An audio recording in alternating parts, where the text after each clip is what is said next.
This is Robin Boyd. I believe very strongly that architecture is a record of society. Architecture clearly is recording society involuntarily all the time.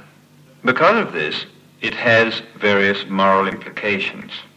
If in building we use methods that are in some way false, I consider we're being untrue to society.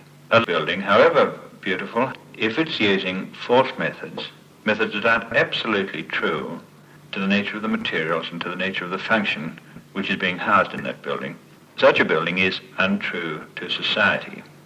I believe it's necessary for an architect to define his philosophical role. I think because of the social implications of all buildings and their tremendous influence on the lives of the occupants and of everybody who sees them, it is important for the architect to set down in black and white what he really believes architecture is. The key thing about architecture, after all, is the fact that it serves people. It's not just mirroring society involuntarily. In doing this, it must observe certain disciplines. If you remove these disciplines, well, it's just another matter of aesthetics, a matter of good taste. It's an inhibited sort of sculpture. But if you accept the disciplines necessary, then I believe it becomes the real mother, the greatest art. Of course, I admit that it is much more fun for any architect to let his imagination run riot than it is to accept the realist discipline. Anybody who thinks that architecture is primarily concerned with appearances, with beauty, with plastic excitement and all that sort of thing, I think would really be better off in window dressing.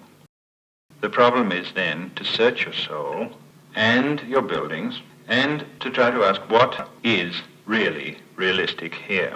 What is unreal? What has been done simply for appearances or by habit? What can be eliminated? The realistic way to design is to have a reason for everything. I don't mean just practical, naive, economical solutions to the various physical problems, most of them usually being set for you anyway by the client. I don't think that's realism. That's just a sort of bush carpentry. I mean a visual expression of the real slice of life that the building is housing. To be realistic, one must accept, first of all, the nature of all materials. Secondly, I think you must accept the climatic conditions. I think the climate is a real thing and must be expressed in building. I think that it's reasonable for us to try to work in bringing out an Australian quality character in building at the present time. It can be argued that it's rather chauvinistic and shallow sort of thing. It's rather ridiculous to try to harp on a tradition which in the first place was as thin as the Australian architectural one. But I believe there are real human differences between the modern Australian and, say, the modern American, the modern Englishman, the modern European, let alone the modern Asian. And it is only realistic to recognize these differences and to try to let these differences rule shapes, forms, details in one's building. To be realistic, I think we must accept that the human being isn't just a lump of pink flesh that has to be kept dry at about 60 to 80 degrees Fahrenheit. This particular lump of flesh has other properties, such as a mind that gets all sorts of illusions about its own importance, and about God, and about space, and certain longings to be out in the open, free, or, on the contrary, the longing to crawl back into the womb. Part of the function of buildings is to supply these needs as well as the purely physically functional ones. And so I see a doctrine of realism in architecture developing here, something that deals with humans as they are in all the various psychological messes that they get themselves into. What is real for a building, of course, must vary from case to case, and this suggests great differences in one sort of building from another. So, if you like, we could call this thing appropriateness.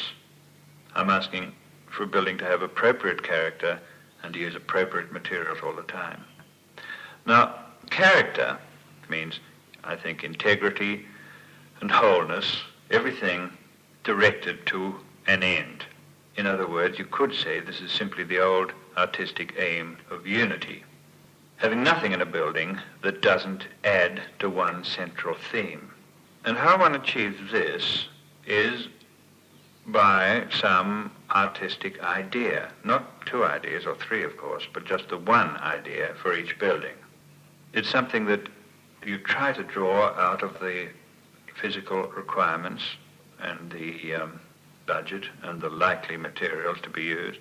Once the idea comes out, then the object, as I see it, is to chase this idea and let no other artistic idea interfere until the building is completed. Architecture should be able to add to one's experience, and it should do this by heightening the sense of reality in the human activity which the specific building is housing. So that if you want a name for what I think I believe in at this moment in architecture, I would call it creative realism. I believe it must be realistic first of all, but it must also have character to add to the sense of the activity that one is experiencing inside the building. And to have character, it must be creative.